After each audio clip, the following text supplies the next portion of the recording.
Every year, humanity produces over 400 million tons of plastic. And without action, that number could grow by 70% by 2040.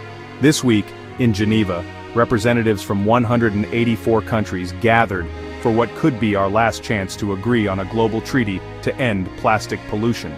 But as the talks reach their final hours, the room is divided between those demanding deep cuts in production and those refusing to touch it.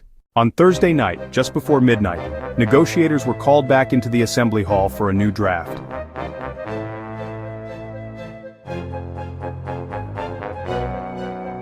Only to have the chair announce that consultations were still ongoing.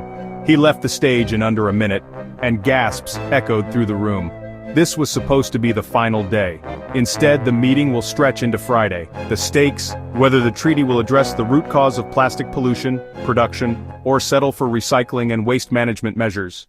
The draft released earlier this week leaves out any cap on plastic production, a major blow to environmental groups.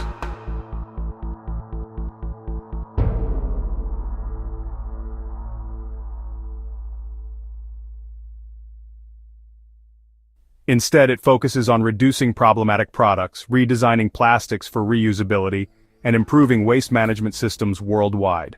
On one side, powerful oil and gas-producing nations and the plastics industry resist any production limits, citing economic harm.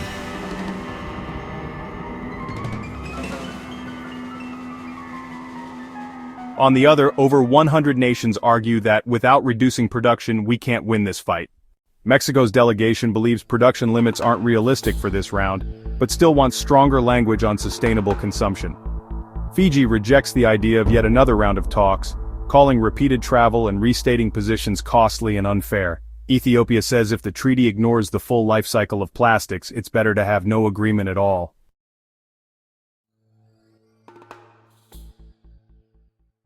This is the 6th meeting in the treaty process, and the 10th day of negotiations here in Geneva.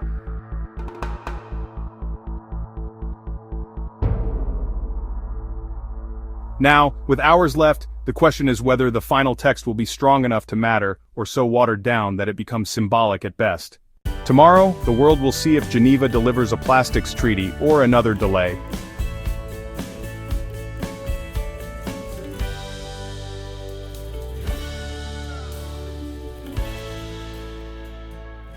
For some, a compromise is better than nothing. For others, a weak treaty could lock in decades of ineffective action. Either way, these negotiations will shape the future of one of the planet's most pressing environmental crises.